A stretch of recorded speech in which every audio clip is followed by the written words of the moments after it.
very good morning to all of you. Jai Hind and welcome to the daily current affairs and MCQ series. So, due to some contingency, I had to send this session in a recorded format. So, I hope that you will cope up for the day. Chaliye. So, let's get started. The first article that we are discussing today that is related to basically, an article that talks about some remarks that were recently made by the External Affairs Minister, Dr. S. Jaishankar. यहाँ पे बात हुई है कि doctor S Jaishankar he was referring to some of the questions which were asked from the Bangladesh side. तो यहाँ पे कुछ चीजें जो है वो क्वाड के रिलेटिव डिस्कस हुई हैं, ब्लू डॉट नेटवर्क जो है उसके साथ, और कुछ इंफ्रास्ट्रक्चर प्रोजेक्ट्स जहाँ पे चाइना का काफी बड़ा हाथ है उनके रिगार्डिंग कुछ चीजें जो है वो डिस्कस हुई हैं. So the external affairs minister said that Quad as such is not a military alliance. हमने कई बार इस चीज को clarify किया भी है. It is not aimed at one particular country. It is related to, you can say, more about, है ना, हम growth की बात करते हैं यहाँ पे, हम development की बात करते हैं, हम infrastructure building की बात करते हैं. और यहाँ पे वही चीज है कि जो ये मैं इंफ्रास्ट्रक्चर को रेफर कर रहा हूँ कि बांग्लादेश एंड श्रीलंका, है ना, कुछ ऐसे कंट्रीज हैं, मोर पर्टिकुलरली बांग्लादेश इस वक्त जो न्यूज में है कि दे आर एक्सपेक्टिंग के क्वाड जो है वो it can become an alternative as far as the financial aid और financial help to these countries are concerned, है ना, कि बांग्लादेश एक्सपेक्ट करता है कि क्वाड जो है it will provide more financial assistance and it will become an alternative to China, right. So उसी चीज को रिगार्डिंग डॉक्टर एस जयशंकर ने क्या कहा कि देखिए, चाइना जो डेट डिप्लोमेसी या चेकबुक डिप्लोमेसी खेलता है उसमें आपको बचने की जरूरत है ना. Many projects which were developed in Sri Lanka also as part of the Chinese financial aid, they have been largely they have remained or they have not even taken off. कि वो एयरपोर्ट्स जो है वो खाली पड़े हैं, वो ports जो है वो भी, वहां पे भी कोई शिप नहीं आता, एयरपोर्ट्स जो है वो भी यूजलेस ही पड़े हैं. तो वो क्या है, बेसिकली चाइना ने अपने पैसे लगा के वहां पे प्रोजेक्ट तो डेवलप करवा दिया, इंफ्रास्ट्रक्चर डेवलप करवा दिया, लेकिन अल्टीमेटली उसका फायदा क्या हुआ? उसका फायदा कुछ हुआ नहीं श्रीलंका को, और अल्टीमेटली वो लीज पे ही देना पड़ा किसको? चाइनीज कंपनीज को ही, राइट. तो वहां पे क्वाड को जो है काफी, कह लो कि तवज्जो दी जा रही है by some of these countries, जो चाहते हैं कि क्वाड एक ऑल्टरनेटिव बन के जो है उभरे सामने, है ना, और एक फाइनेंशियल असिस्टेंस जो है वो प्रोवाइड करे ताकि चाइना से लोगों को थोड़ी राहत, मतलब चाइना का एक ऑल्टरनेटिव मिल सके उनको, राइट. तो इसी रिगार्डिंग क्या कहा डॉक्टर जयशंकर ने कि क्वाड जो है वो एक ऑल्टरनेटिव फाइनेंशियल गोल जो है ना, वो देने की कोशिश कर रहा है. We are trying to provide that sustainable alternative financial goal, but the problem is और the challenge is that the Quad has not yet created a concrete mechanism to do so, right. So that is what the challenge lies here. और इसके साथ साथ US के blue dot network का भी जिक्र हुआ कि ब्लू डॉट नेटवर्क जो है वो भी डील करता है इन सब सारी चीजों से, right. So that is why this article was in news, right? So let's move to the question now. हाँ जी. So which of the following statements are correct with respect to the Blue Dot network? First, it is a mechanism to certify infrastructure projects that meet robust international quality standards. Second, the United States, Germany, and the United Kingdom launched the Blue Dot network as a multilateral effort to promote principles of sustainable infrastructure. So you can pause the video, you can mark your answers in the comment section, है ना. Please जरूर mark करो अपने answers को comment section में. I'll be reviewing them all the answers. चलिए, so you can pause it and you can mark your answers. ठीक है. देखिए, जो पहली स्टेटमेंट है कि अगर हम बात करते हैं ब्लू डॉट नेटवर्क की, है ना, तो ये सर्टनली एक मैकेनिज्म है कि आप किस स्टैंडर्ड का जो है इंफ्रास्ट्रक्चर प्रोजेक्ट डेवलप करने की बात कर रहे हो, उस रोबस्ट इंटरनेशनल क्वालिटी के इंफ्रास्ट्रक्चर के स्टैंडर्ड को मेंटेन करने के लिए इसको बनाया गया है. अब इसमें ये पहली स्टेटमेंट तो इसलिए हो गई सही, दूसरी जो है वो गलत है. क्यों? क्योंकि जर्मनी नहीं है इसमें यूके भी नहीं था. ठीक है, कमेंट सेक्शन में बताओ मुझे कौन कौन से कंट्रीज हैं यूएस के साथ. आंसर क्या हो जाएगा आपका? Only one.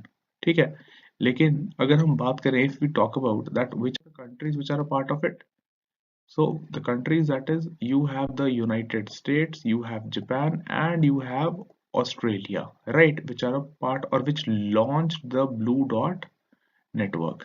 ठीक है, तो इसीलिए सेकंड स्टेटमेंट जो थी वहां पे वो इनकरेक्ट हो गई, right.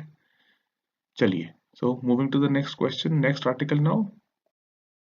So Prime Minister has hailed the decision of the IOC, that is the International Olympics Committee, to award India hosting rights of its 2023 session. Right. तो यहाँ पे आपके एग्जाम पर्सपेक्टिव से क्या इंपॉर्टेंट हो गया, पहले तो events of international importance, IOC और 2023 ओलंपिक्स का जो सेशन है जिसकी हम बात कर रहे हैं, राइट। तो अब अभी हुआ क्या है कि इंटरनेशनल ओलंपिक कमेटी ने अपनी मीटिंग में it has awarded India the right to host 2023 IOC session. अब इससे चांसेस बढ़ गए हैं कि हम लोग ही जो है इस ओलंपिक को होस्ट करेंगे, right. And what IOC has said that it will lead to positive outcomes for world sports, right? If we talk about the International Olympic Committee, अगर इसकी बात करें then it is the guardian of the Olympics games, है ना, and the leader of the Olympic movement। मतलब Olympic से related जो major decisions है वो यही कमेटी लेती है, राइट। और इसका विजन है, क्या विजन है, that is to build a better world through sport, right. So that is basically concerning the IOC. चलिए, so let's take the question now. Yes. So which of the following statements either are correct with respect to International Olympic Committee, that is the IOC? First, an IOC session is an annual meeting comprising IOC voting members along with honorary ones. Second, the body is entirely privately funded. And third, it is a not-for-profit independent international organization. तो क्या लगता है आपको कौन सी statement सही है इनमें से? Please mark your answers quickly in the comment section. You can pause the video. I'll also take a halt. चलिए ठीक है, देखते हैं। पहली स्टेटमेंट जो है कि आईओसी जो है it in an annual meeting of comprising IOC voting members along with the honorary members. तो ये बिल्कुल सही है कि सिर्फ जो है वोटिंग मेंबर्स ही नहीं पार्टिसिपेट करते, उसके साथ साथ क्या है आपका जो ऑनररी मेंबर्स हैं वो भी पार्टिसिपेट करते हैं, right. Then it is an entirely privately funded body. बिल्कुल जी ऐसा ही है, पहली स्टेटमेंट सही है, दूसरी भी सही है। क्यों? क्योंकि ये बिल्कुल ही प्राइवेटली फंडेड बॉडी है। Then if we talk about the nature, it is a not for profit independent international organization. So all the statements are true here. आपका आंसर क्या हो जाएगा? C, that is 1, 2 and 3 all are correct। ठीक है, क्यों? क्योंकि हमने देख लिया कि तीनों स्टेटमेंट जो हैं वो सही हैं। तो इसमें देखो, it was established, if we talk about the IOC, it was established in 1894, है ना, and it is a not for profit independent international organisation. और जहां तक इसके फाइनेंसेस की बात है तो it is entirely privately funded. ठीक है, तो ये एक स्टेटमेंट वैसे तो लग रही है बहुत एक्सट्रीम है, but still it is correct, right. चलिए, so moving to the next article now. This concerns the the electric vehicle charging infrastructure in the country. So what has happened recently is that the Ministry of Power here, ठीक है, जो power ministry है, this power ministry has issued the consolidated guidelines and standards for electric vehicles charging infrastructure. ठीक है, अब देखो सरकार किस पे बूस्ट दे रही है? सरकार बूस्ट दे रही है इस वक्त किस चीज पे कि एक तो आप एनवायरनमेंट एंड इकोलॉजी वाले एस्पेक्ट्स पे ध्यान दो इलेक्ट्रिक व्हीकल्स, और उसके रिगार्डिंग जो भी सपोर्ट इंफ्रास्ट्रक्चर है, राइट, उसको डेवलप करने पे बूस्ट दिया जाए, उस पे फोकस किया जाए। So with the expansion in the public EV charging infrastructure, electric vehicles के हमें देखने को मिल रहा है कि इंडियन मार्केट में भी दे हैव स्टार्टेड पेनिट्रेटिंग, है ना। जैसे we have Tata, we have Hyundai motors, we have MG also, Morris garage, है ना। ये कुछ कंपनीज हैं जो अभी क्या कर रही है, जिन्होंने जिनके ऑलरेडी भी हैं electric vehicles and they are also trying to launch new electric vehicles, right. फिर इसके साथ साथ अगर हम बात करें डिपार्टमेंट ऑफ हैवी इंडस्ट्रीज की, so they have recently also took some steps to give a boost to this infrastructure on the EV front। जैसे कि पब्लिक चार्जिंग जो स्टेशंस हैं वो हाईवेज पे और एक्सप्रेसवेज पे बिल्ड करने की बात हो रही है।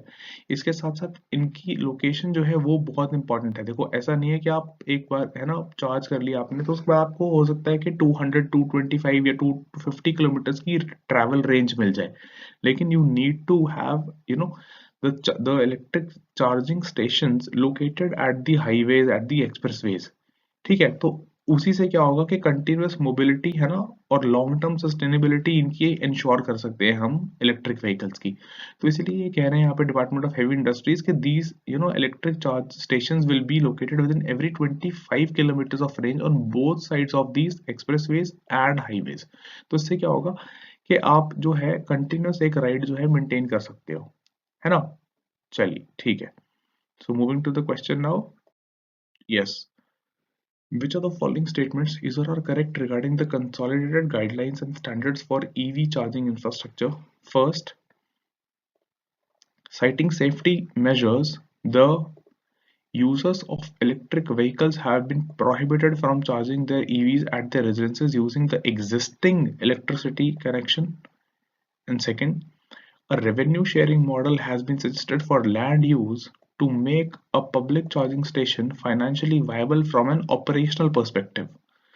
So what do you think should be the answer here? I'll take a halt, or either you can also pause the video.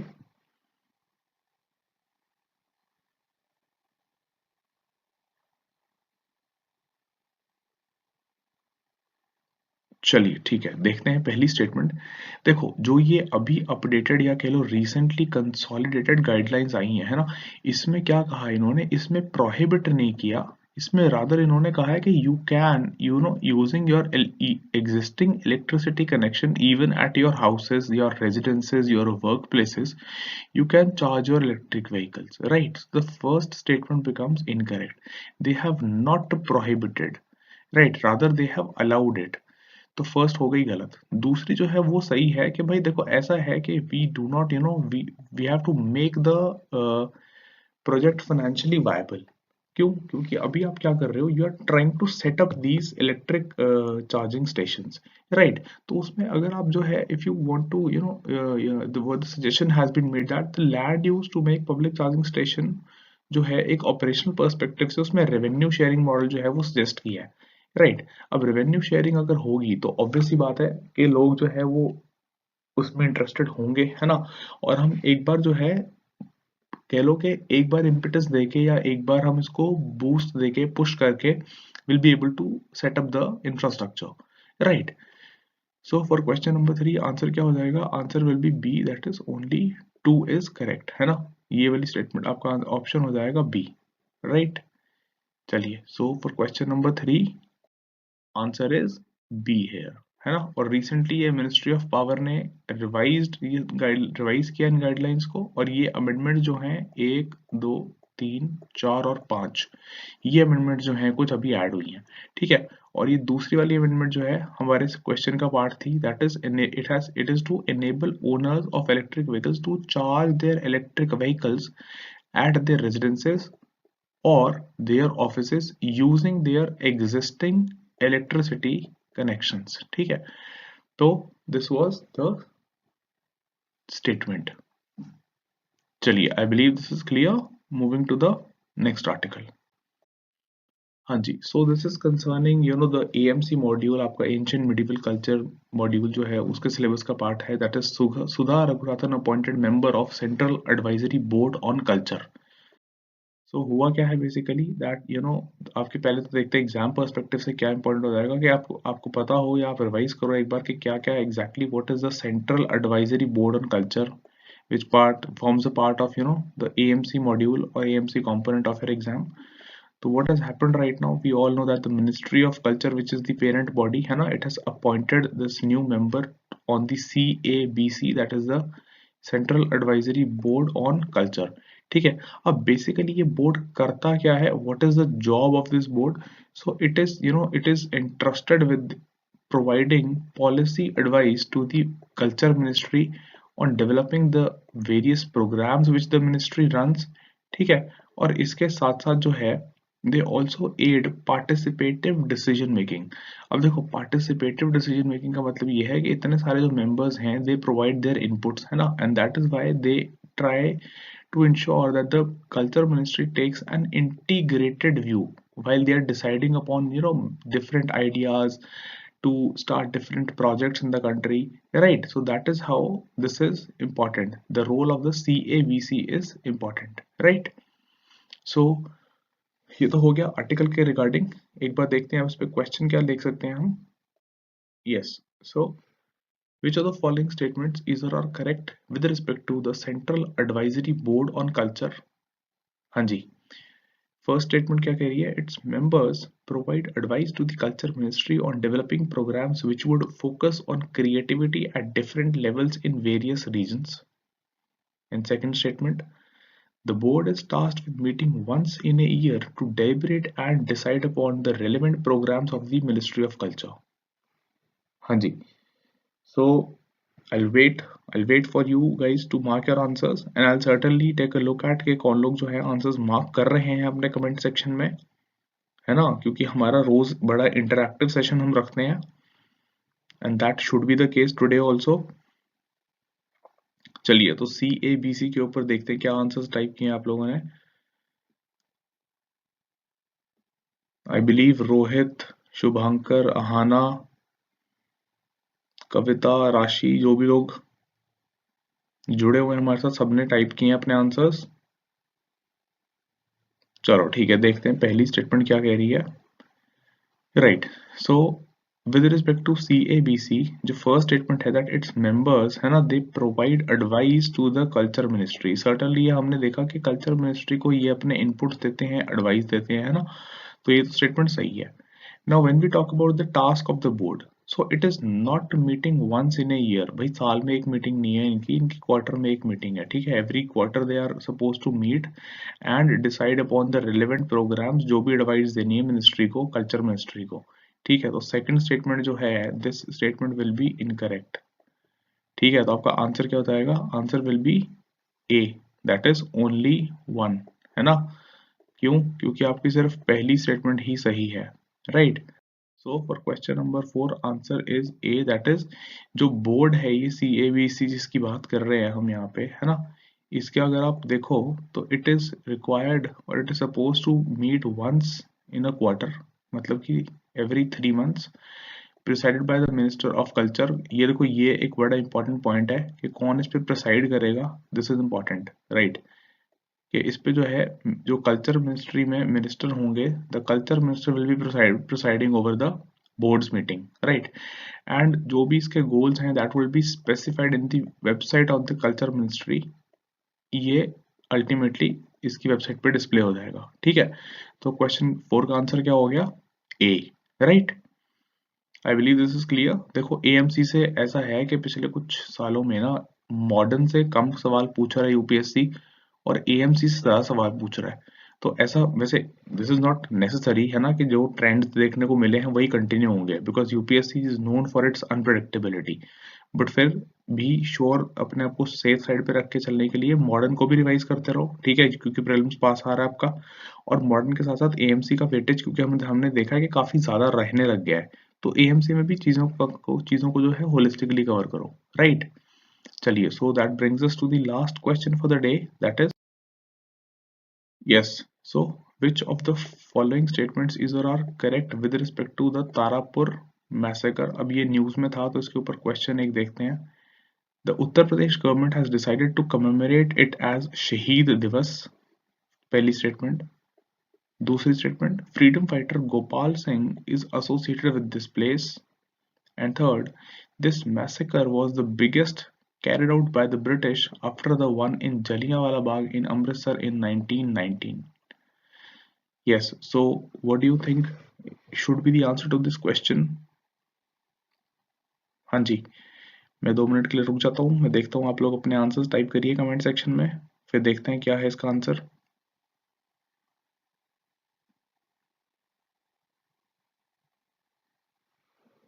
चलिए ठीक है, तो जो पहली स्टेटमेंट है ये बेसिकली गलत है। क्यों? क्योंकि उत्तर प्रदेश सरकार ने, it was the government of Bihar, है ना, अभी रिसेंटली बिहार के मुख्यमंत्री, the chief minister of Bihar had declared that इसको जो है हम शहीद दिवस के रूप में मनाएंगे, राइट।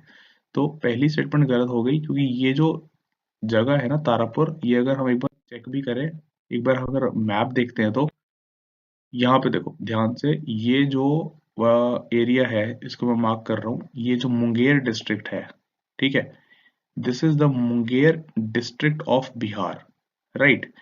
इस मुंगेर डिस्ट्रिक्ट में ही this is the place that is Tarapur, जिसकी यहाँ पे बात हो रही है आर्टिकल में, राइट। तो आपका आंसर क्या हो जाएगा, क्योंकि हम मुंगेर की बात कर रहे हैं तो इसलिए पहली स्टेटमेंट तो हो गई गलत। जो दूसरी और तीसरी स्टेटमेंट्स हैं वो बिल्कुल सही हैं। क्यों?